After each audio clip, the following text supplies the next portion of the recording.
Party Congress ഒരു ചരിത്ര സംഭവമായാണ് മാറാൻ പോകുന്നത്. ഇന്നത്തെ സാർവദേശീയ ദേശീയ പരിതസ്ഥിതിയിൽ 20ാം പാർട്ടി കോൺഗ്രസ്സിന് വളരെ പ്രാധാന്യമുണ്ട്. സോവിയറ്റ് യൂണിയനിലെയും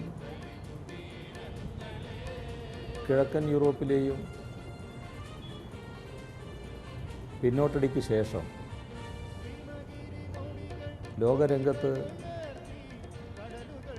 മുതലാളിത്തം അടിവച്ചുയരുകയാണ് എന്ന പ്രചരണമായിരുന്നു സാമ്രാജ്യത്വ മാധ്യമങ്ങൾ അടിച്ചുവിട്ടിരുന്നത്. അന്തിമ വിജയം സോഷ്യലിസത്തിനായിരിക്കുമെന്ന് CPIM ആ ഘട്ടത്തിൽ പ്രഖ്യാപിച്ചപ്പോൾ CPIMനെ ശക്തമായി ആക്ഷേപിച്ചവരുണ്ട്. ഈ പാർട്ടിയെ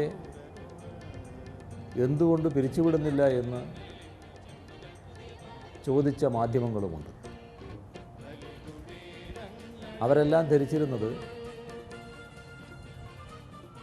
സോഷ്യലിസം പൂർണ്ണമായി തകർന്നു കഴിഞ്ഞു, ഇനി മുതലാളിത്തത്തിന് മാത്രമേ പിടിച്ചു നിൽക്കാനാകൂ എന്നായിരുന്നു. എന്നാൽ CPIM ആ ഘട്ടത്തിൽ വ്യക്തമാക്കിയിരുന്നത് സോവിയറ്റ് യൂണിയനും കിഴക്കൻ യൂറോപ്പിലെ സോഷ്യലിസ്റ്റ് രാഷ്ട്രങ്ങളും തകർന്നത് സോഷ്യലിസത്തിനേറ്റ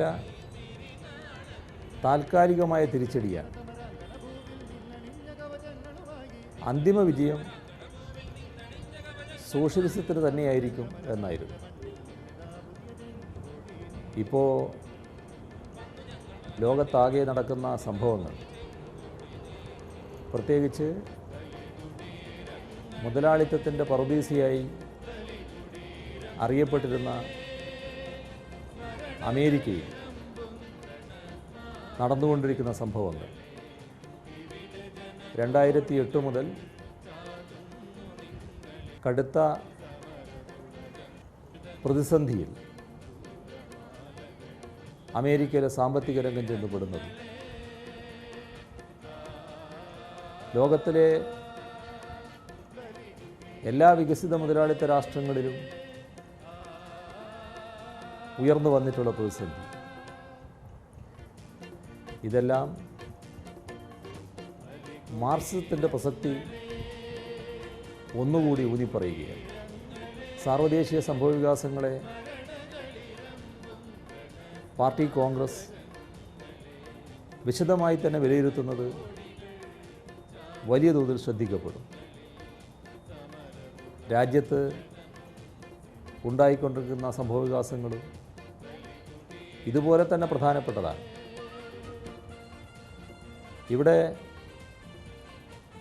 ആഗോളവൽക്കരണ നയം അംഗീകരിക്കുകയും നവ ഉദാരവൽക്കരണ നടപടികൾ ശക്തിപ്പെടുത്തുകയും ചെയ്ത കോൺഗ്രസിൻ്റെ നേതൃത്വത്തിലുള്ള UPA ഗവൺമെൻറ് രാജ്യത്തിൻ്റെ ഓരോ മേഖലയും തകരുന്നതിനാണ് വഴിവെക്കുന്നത്. ഇടതുപക്ഷത്തിൻ്റെ പ്രസക്തി ഒന്നുകൂടി ദേശീയ സാഹചര്യത്തിൽ വർദ്ധിച്ചിരിക്കുകയാണ്. അത്തരമൊരു ഘട്ടത്തിൽ CPIM കൂടുതൽ കരുത്തു നേടേണ്ടതായിട്ടുണ്ട്. ഈ പാർട്ടി കോൺഗ്രസ് അതിനുകൂടി വഴിവെക്കുന്ന ഒന്നായിരിക്കും. മറ്റൊന്ന്, ഈ പാർട്ടി കോൺഗ്രസിനെ ചരിത്ര സംഭവമാക്കാൻ പോകുന്നത് പാർട്ടി കോൺഗ്രസ് അംഗീകരിക്കാൻ പോകുന്ന പ്രത്യയശാസ്ത്ര രേഖയാണ്. ദീർഘകാലത്തെ ഇടവേളയ്ക്ക് ശേഷമാണ് പാർട്ടി കോൺഗ്രസ് പ്രത്യയശാസ്ത്ര പ്രമേയം ചർച്ച ചെയ്യുന്നത്. അത് കോഴിക്കോട് പാർട്ടി കോൺഗ്രസിനെ ശ്രദ്ധേയമാക്കി തീർക്കുകയാണ്. അത്തരത്തിലുള്ള പാർട്ടി കോൺഗ്രസ്സിന് ആതിഥ്യമരുളാൻ കേരളമാകെ തയ്യാറായി നിൽക്കുകയാണ്. കോഴിക്കോട് പാർട്ടി കോൺഗ്രസ് വിജയിപ്പിക്കാൻ എല്ലാ സഖാക്കളും പാർട്ടി ബന്ധുക്കളും പൂർണ്ണമായും രംഗത്തുണ്ടാകണമെന്ന് അഭ്യർത്ഥിക്കുന്നു.